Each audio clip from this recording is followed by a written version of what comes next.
সুপ্রভাত ছোট্ট বন্ধুরা, তোমরা সকালে কেমন আছো? ভালো আছো? হ্যাঁ হ্যাঁ, আমিও খুব ভালো আছি। আচ্ছা, আমরা প্রত্যেক দিন বিদ্যালয়ে আমরা যখন অঙ্ক ক্লাস করি তখন আমরা কি করি বলো তো? হ্যাঁ, বলো বলো। আচ্ছা হ্যাঁ, আমরা প্রত্যেক দিন অঙ্ক ক্লাসে নতুন নতুন গল্প করি, নতুন নতুন খেলা খেলি, তাই তো? হ্যাঁ, একদম ঠিক বলেছো। আচ্ছা, তো আজকে তোমরা কি শুনতে চাও, গল্প না খেলা? কোনটা করতে চাও? আচ্ছা বলো। হ্যাঁ, না না, তোমাদের কাছ থেকেই শুনি। আচ্ছা, আমার ইচ্ছায়, আচ্ছা ঠিক আছে। তাহলে আজকে আমি তোমাদের একটা গল্প বলবো, ঠিক আছে? আজকে তারিখটা কেউ বলতে পারবে?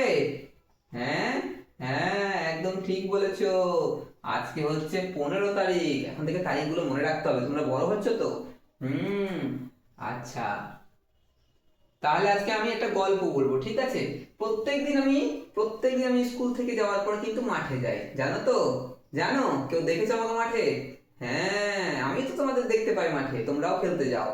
তো কালকে বিকেল বেলাও আমি মাঠে গেছি। এবার মাঠে গিয়ে কি হয়েছে জানো? মাঠে গিয়ে আমি কালকে কি দেখলাম? মাঠে গিয়ে আমি দেখলাম যে তোমাদের আগের ক্লাস 4-এর যে ছোট্ট ভাইরা আছে, তাদের মধ্যে 4 জন ওখানে দেখছি মাঠে খেলা করছে, ফুটবল খেলছে, আমি দেখলাম ওদের, ঠিক আছে? এবার হলো কি, আমি কিন্তু ওদেরকে আমি ডাকলাম, ঠিক আছে? ডেকে আমি আমার কাছে নিয়ে আসলাম। কাছে নিয়ে এসে ওদের আমি বললাম যে তোমরা কি করছো?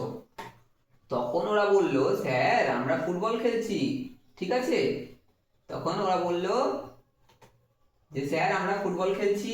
তা আমি বললাম ঠিক আছে, তো তোমরা একা একা কেন ফুটবল খেলছো? ওরা বলল, স্যার আমরা একসাথেই খেলছিলাম, কিন্তু আমাদের ঝগড়া হয়ে গেছে, ওই জন্য আমরা একা একা খেলছি, ঠিক আছে? এবার আমি বললাম, শোনো, এক কাজ করো। বললো কি স্যার?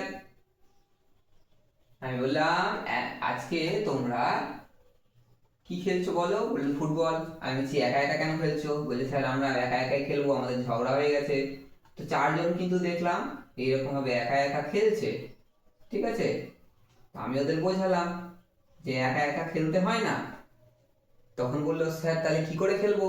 তা আমি বললাম, তোমরা এক কাজ করো, একা একা না খেলে দলে ভাগ হয়ে যাও, তাহলে খেলতে ভালো হবে। তখন ওরা বললো ঠিক বলেছেন স্যার, তাহলে আমরা তাহলে দলে ভাগ হয়ে যাই। দলে ভাগ হয়ে গিয়ে দেখছি ওরা 1 জন, 2 জন আর 3 জন এইরকম ভাবে দলে ভাগ হয়ে গেছে, আর একটা দলে আছে 1 জন। তো আমি বললাম এইরকম করে ভাগ হলে তো হবে না। বললো কেন স্যার? আমি বললাম যে তোমরা একটা দলে কজন আছো? বললো আমরা একটা দলে আমরা 3 বন্ধু আছি। আমি বললাম আর একটা দলে? বললো আর একটা দলে আমরা 1 জন আছি। তাই আমি বললাম এরকম করে হয় নাকি? দুটো দলে সমান হও। তখন এইখান থেকে এই বন্ধুরা চলে আসলো। আসমাও দেখছি চলে এসছে, চলে এসে ও কিন্তু সোহানের সাথে দাঁড়িয়ে গেছে। তখন বললো স্যার এবার ঠিক আছে? আমি বললাম, হ্যাঁ একদম ঠিক আছে। দিয়ে এখানে কিন্তু অনেকক্ষণ ধরে ফুটবল খেললো, এবং খেলতে খেলতে কিছুক্ষণ পরে ওরা বলছে, স্যার আমরা দলে ভাগ হয়ে খেলবো না। আমি বললাম কেন? বলছে যে আর ভালো লাগছে না। তা আমি বললাম এক কাজ করো, এবার তোমরা 4 জন একসাথে হয়ে যাও, হয়ে গিয়ে খেলো, তাহলে দেখবে খেলাটা বেশি ভালো লাগবে। বললো ঠিক বলেছেন স্যার, আমরা তাহলে এবার সবাই সবাই একসাথে মিলে খেলি, তাহলে খেলাটা বেশি মজা হবে। আমি বললাম হ্যাঁ একদম ঠিক বুঝেছো। আর যখনই খেলবে, বন্ধুরা একসাথে মিলে খেলবে, একসাথে মিশে খেলবে, সবাই মিলে একসাথে খেলাটা আনন্দদায়ক হয়, আর খুব মজাও লাগে, তাই না? আচ্ছা, ওরা তখন বললো ঠিক আছে স্যার, আমরা একসাথে দলে ভাগ হয়ে যাচ্ছি, আমরা একটা দলেই ভাগ হয়ে 4 জন মিলে খেলি। আমি বললাম ঠিক আছে। দিয়ে ওরা 4 জন মিলে কিন্তু খেলতে লাগলো। আচ্ছা, এর থেকে তোমরা বলো তো কি বুঝতে পারলে? কিছু বুঝতে পারলে?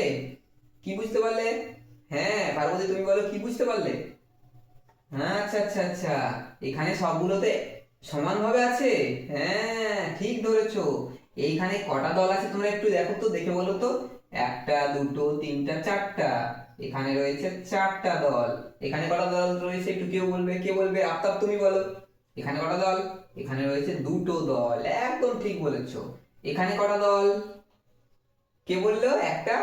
হ্যাঁ, ও, ইয়াসমিন বলেছে, হ্যাঁ ঠিক বলেছে, এখানে একটাই দল রয়েছে। এখানে একটা দলে কজন রয়েছে একটু দেখো তো, ইয়াসমিন বলো তো। 4 জন। আচ্ছা, এখানে 2টো দলে কয়জন রয়েছে? আফতাব তুমি বলো। এখানে 2টো দলে প্রত্যেকটা দলে 2 জন করে রয়েছে, তাই না? আচ্ছা, এবার এবার কে বলবে আমি বলি, এবার বলবে প্রকাশ। প্রকাশ বলো, এখানে চারটা দল আছে তো, প্রত্যেকটা দলে কজন করে আছে বাবু? এখানে একজন করে আছে, ঠিক বলেছো। তো দেখো, তাহলে এখানে প্রত্যেকটা দলে দেখি চারজন করে রয়েছে, সবাই মিলে মোট কজন রয়েছে? চারজন রয়েছে। আর প্রত্যেকটাকে যদি আমি দলে ভাগ করছি যখন, তখন দেখছি সবগুলোতেই সমান সমান হয়ে যাচ্ছে। দেখো এখানে একজন, এখানে দুজন, আর এখানে চারজন, সমান হয়ে যাচ্ছে না একদম, তাই না? তাহলে যখন এইরকম ভাবে দলে ভাগ করছি, তখন মোট যে সংখ্যাটা রয়েছে, মোট যে যতজন খেলছে প্রত্যেকটাকে আমরা কতটা দলে ভাগ করতে পারছি সেটা কিন্তু আমরা পেয়ে গেলাম। দেখো এখানে একটা দল, এখানে একটা চারটা দলে একজন করে, দুজন করে, চারজন করে, তাই না? তাহলে এগুলোকে যদি আমরা এইভাবে সমান করে সুন্দর করে লিখে দিই, তাহলে সেটা কি বেরালো? সেটা বেরালো চারের গুণনীয়ক। কি বেরালো সেটা? চারের গুণনীয়ক, তাই না? তাহলে আমরা এটা থেকে কি শিখতে পারলাম? কি শিখতে পারলাম আফতাব? হ্যাঁ, গুণনীয়ক শিখতে পারলাম। কার গুণনীয়ক আমরা আজকে শিখলাম? চারের গুণনীয়ক শিখলাম, তাই তো? আচ্ছা, তাহলে আমি তোমাদের একটা বাড়ির কাজ দিই, দেবো? আচ্ছা, তোমরা তো কাজ করতে ভালোবাসো, তাই না? আচ্ছা, তাহলে আমি তোমাদেরকে দিচ্ছি 6। এই 6টাকে তোমরা কালকে আমাকে করে এনে দেখাবে যে এইরকম ভাবে সমান ভাবে সমান দলে কতগুলো ভাগ করা যাচ্ছে। হ্যাঁ, প্রত্যেকটা দলে কতগুলো থাকছে সেটা এইরকম ভাবে লিখে দেবে। ঠিক আছে, আমাকে এটা দেখাবে তো? আচ্ছা, আমি দেখবো তোমরা কজন তোমরা বুঝতে পেরেছো। হ্যাঁ, ঠিক আছে, তাহলে আজকের মতো ক্লাসটা এখানেই শেষ করি। হ্যাঁ, প্রত্যেকে ভালো থাকবে, আবার কালকে দেখা হবে। ঠিক আছে, আচ্ছা।